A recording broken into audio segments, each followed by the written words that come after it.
Hi, welcome to today's video. My name is Paul.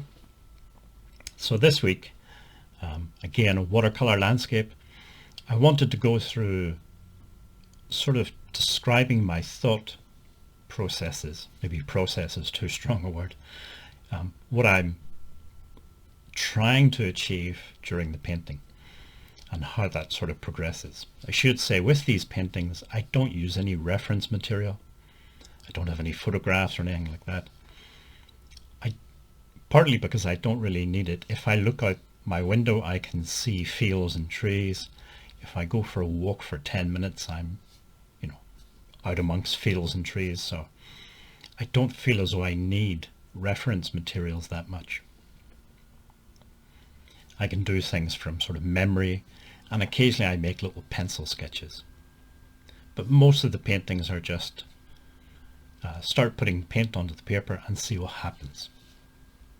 It's just the way I like to paint. So the sort of process I go through is, first of all, create a sky. Landscapes, of course, you're going to need some sort of sky, and a distance, a horizon line. In this case, I decided rather than a flat horizon, I would go for some low hills.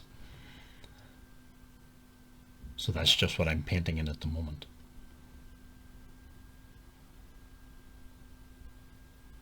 In terms of colors and paints and things, I wouldn't get too caught up about precise colors and stuff. Go with whatever works for you. What I'm using is Sennelier paint. I think this is cobalt blue. I also use ultramarine blue and a Prussian blue. So I have three blues, but I don't really think of them as three colors. It's more just three values. The Prussian blue is a very dark, very deep value. The cobalt blue is much lighter value, and then ultramarine is somewhere in the middle.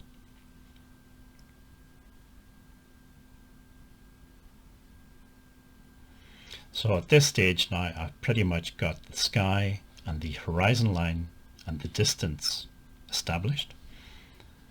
I decided that as well as that sort of distant hedgerow, I wanted to add another hedgerow sort of coming forwards out of the painting.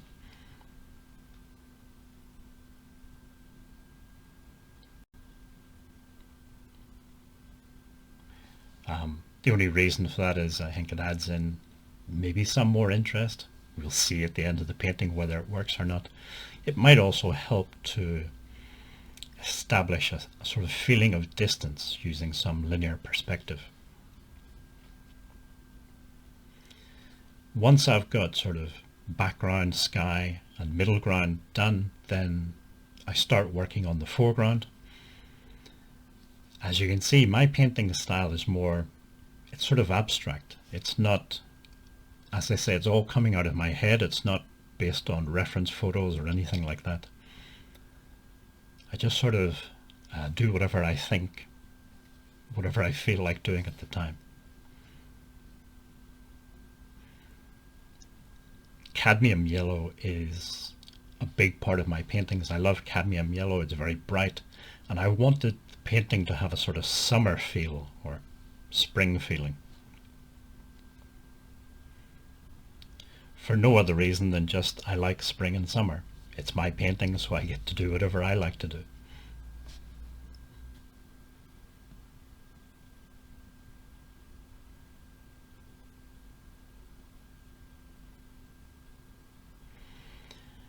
I don't know if this is, if you like, the correct way to do watercolor paintings. I use a lot of dabbing of colors.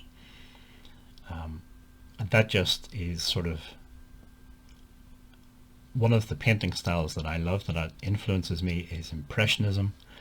And if you look at impressionist paintings, they have a lot of dabbing of colors. It sort of suggests detail and things. So I use some, I would call it orange. I think technically it's deep cadmium yellow is the name of the paint. Okay, and as usual, I scanned the final painting. Like I say, I was trying to go for that sort of summer feeling. and the final result I'm happy with. Okay, so this is all sort of a bit rambly. I don't know if it's of any use to anybody, but that's the sort of thinking and process I go through with these landscape paintings.